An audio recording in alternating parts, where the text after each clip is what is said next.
Gambia's Truth Commission will recommend for prosecution of individuals to ensure justice for victims of the Jammeh regime.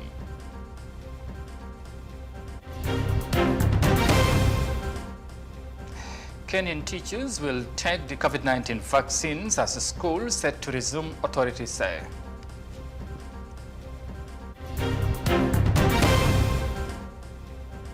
And Zimbabwe's government vows to widen tobacco production to boost revenue collection. Well, this and more coming your way in News Desk.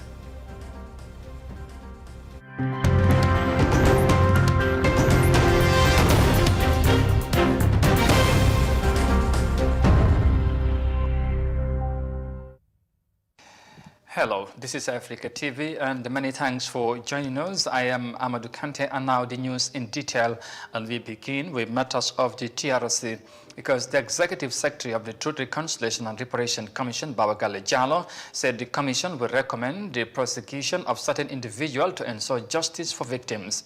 Jallow made this remark in an exclusive interview with Africa TV on Thursday. The Truth Commission is expected to produce a report containing the findings and recommendations when it concludes its hearing in July. The document will be submitted to the President for action.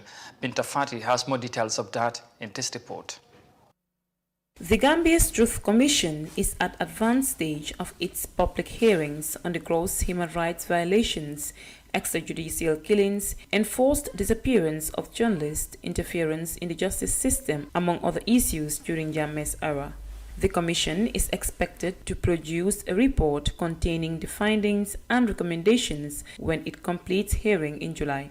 The document that will be submitted to the President will guide the justice and reparation process to ensure national healing. The Executive Secretary of the TRC, Babagale Jallow, said the Commission will recommend for the government to prosecute individuals who were more responsible for violations of fundamental human rights of victims. Certainly, the role of the TRRC is to, after exploring, identifying all kinds of human rights abuses, to make recommendations to the government that, certain individuals who were more responsible for these human rights violations need to be prosecuted. And the TRRC is going to make those recommendations. We will certainly recommend that some people be prosecuted, and that could be some form of justice for the victims. Jallow said the Commission is helping victims who need medical assistance and scholarships. According to him, prosecution of perpetrators and executing institutional reforms will be left to the government to act on the recommendations given to them. As far as prosecutorial justice is concerned, taking people to court, that would be left to the government to do. And I believe they should do it.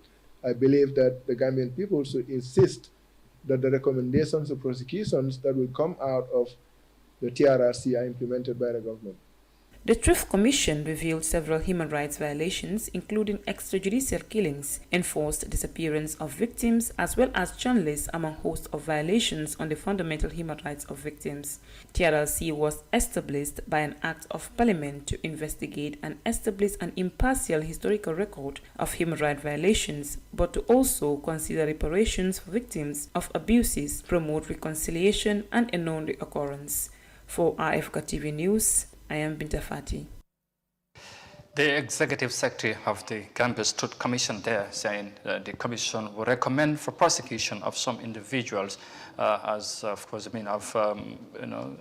justice for some of the, the victims of the Jammeh regime.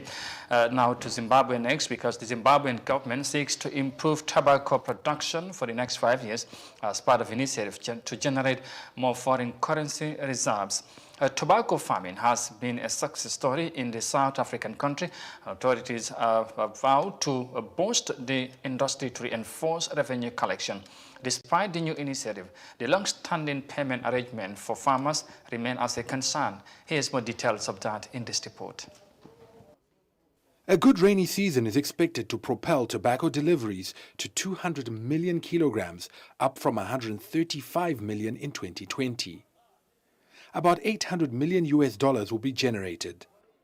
Because of that export earning capacity, Zimbabwe wants to significantly grow the industry over the next 5 years.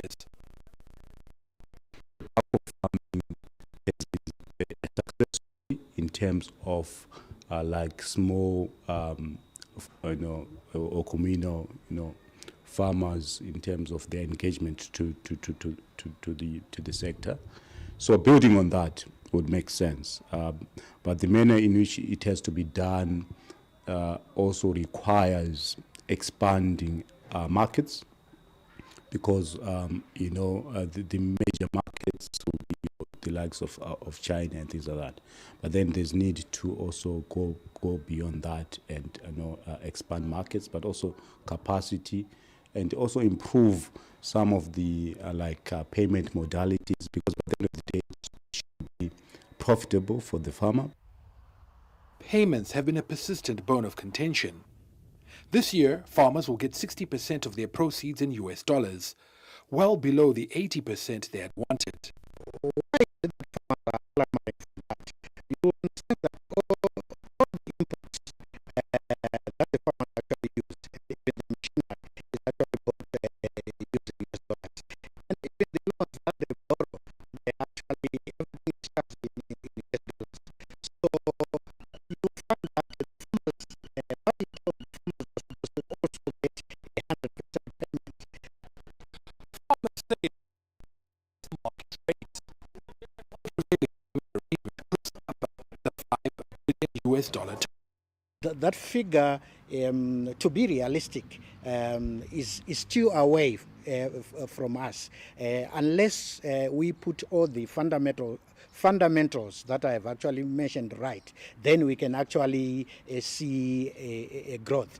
There will be a slightly growth, of course, but I don't see us hitting the 250 or 300 million, that unless those fundamentals have been addressed, then we can talk of a huge crop.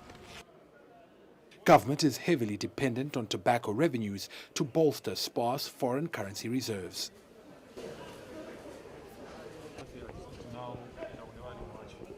The Zimbabwe government, they have vowed to improve tobacco productions to increase the country revenue collection. And from the report there from Harare, Zimbabwe, we come back home. Now, on Thursday, marked 40 days since the former Inspector General of Police, Mamour Diop, passed away. The last Islamic rites after death was offered to him by family members, friends, and the cross-section of the community who gathered at his residence in Sinch Alaji to recite the Holy Quran and prayed for the late IGP. Amin Dao has the rest of that in this report. As today marks 40 days since the death of the former IGP Mamour Diop, a Quran recitation was done by his loved ones at his residence in Sinch Alaji. The death of late IGP Diop leaves a void not only in the Diop family but to the country at large. Papa Aliou Nyang, a relative to the late Mamour Diop, described him as an incredible person who was always doing good things to his fellow humans.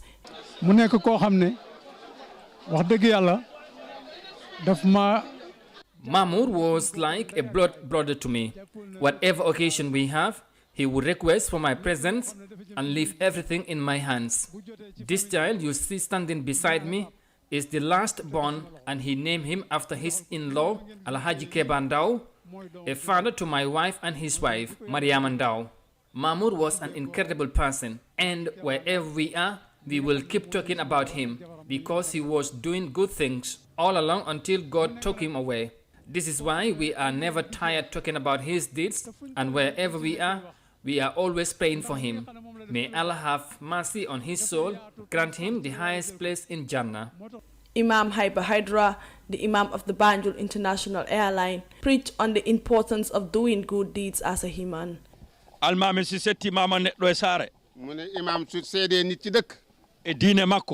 won't say much about Alhaji Mamour Diop because the Imam alone is enough as a witness. If an Imam witnesses someone on the side of truth and deen, whatever someone else say will be considered as a bonus. The gathering, as we've seen since he died to date, shows who Mamour Diop was. This should be a lesson to everyone present here, because as a human being, you don't know anything what will be said in your absence. And for Mamour Diop, all we are saying in his absence is the goods he did. Mr. Diop was appointed Inspector General of Police on the 9th July 2018, few days after the resignation of Landing Kinte. The late IGP Job has served in various units of the police force and is said to have been wealthy with vast and rich policing experience. Alhaji Mahmoud Job died on 13th March 2021 after battling a brief illness. Reporting for iAfrica News, I am Amindao. Family and friends, of course, and the cross-section of the community met to pray for the late departed, of course, Inspector General of Police Alhaji Mahmoud Job, after he passed away last month, and we continue to pray for him. Now, of course, there's more news coming ahead, but for now, we'll take a break and come back shortly with the remaining of the story. Stay with us, we'll be right back. The pride we take in our brand, the work we put into constantly change the landscape and elevate real estate in the Gambia, it's compared to none. From inception, our goal was to add value to the beautiful Gambian landscape. That's why we are proud innovators of community estates. Kololi Sands is an exceptional piece of work, tailored for ultimate convenience and luxury, to bring you an element of finesse that is rare but unique in its own. This is also our pride and joy, and we welcome you to the exquisite beauty right here in Kololi and right here on the waterfront. Kololi Sands, feel the ocean breeze at your doorstep.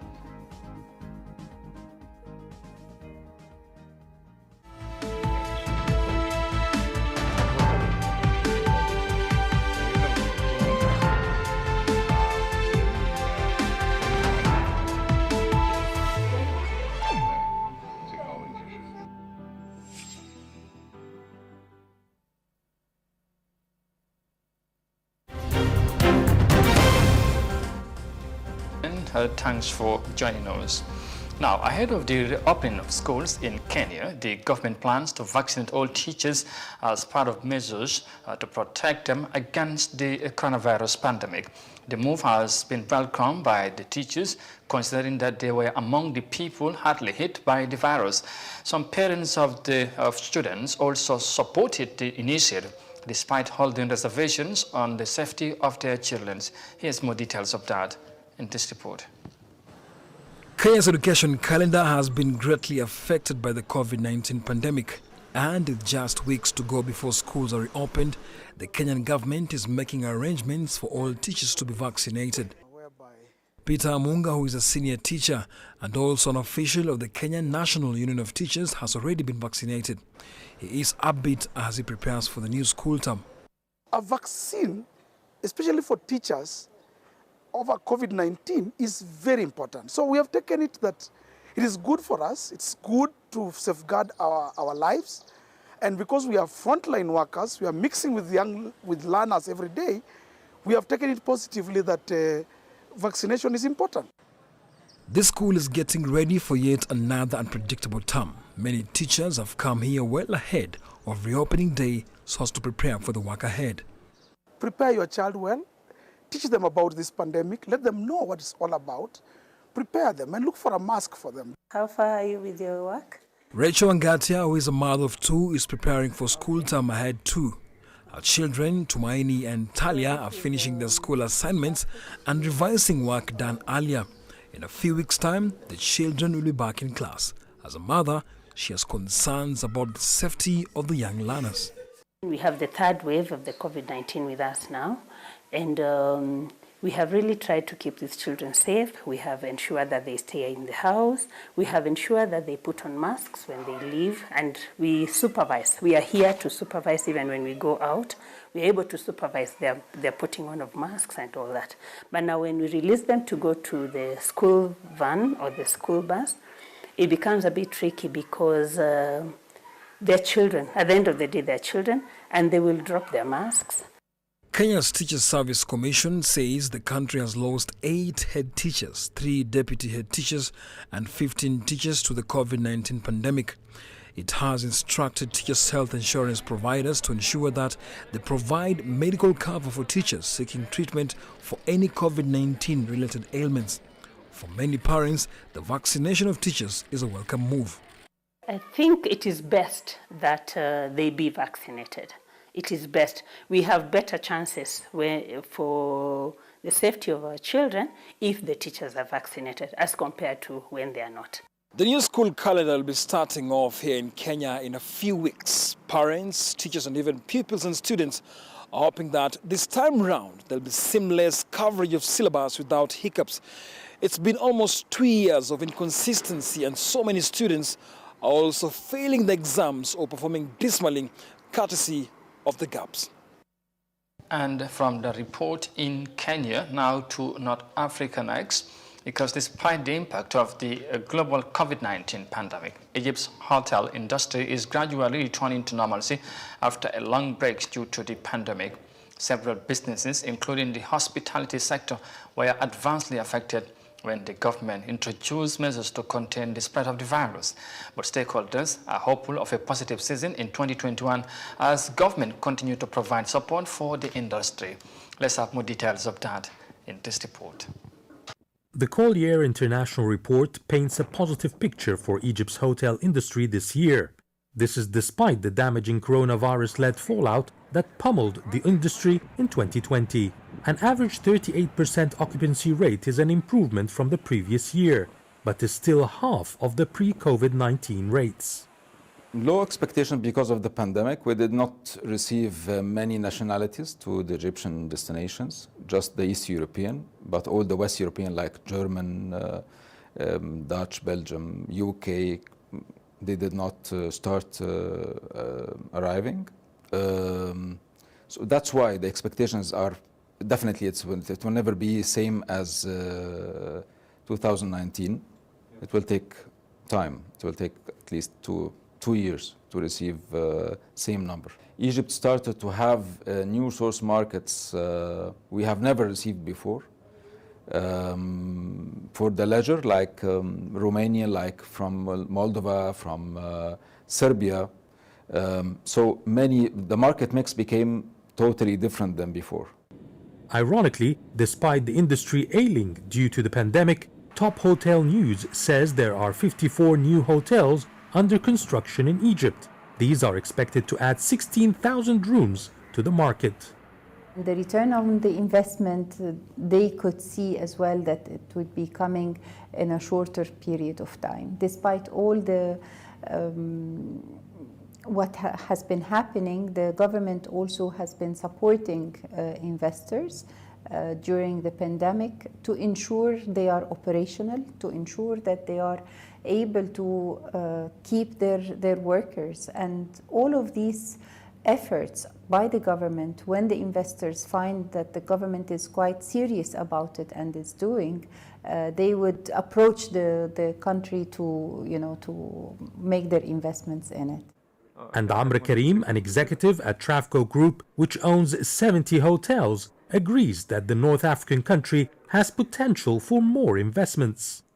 It's inevitable for them because they can see that the tourism in Egypt, it will never die because we have many different attractions. Even before the pandemic, most of the international chains, they said that they will have, let's say, 100 new hotels in Egypt, around 350,000 rooms. And I think this plan will never change because they can see what's going on now. The country is really, they concentrate and they want to invest in the tourism because of the impact of the GDP is very important. I mean, it was 9%. I think later on it will be more. For now, players say the hotels that are still operating have had to cut costs and attract business from new markets. This is in a bid to survive the slump until there is recovery of tourism inflows. The hotel industry in Egypt gradually returning to normal operations after a long break due to the impact of the COVID-19 global pandemic. And with that, we finally bring this news edition to an end. But for more details on this and other stories, as always, as ever, you can visit on our website on iAfrica.tv. But for now, though, many thanks for the privilege of your company. Thanks for watching. Stay safe and bye for now.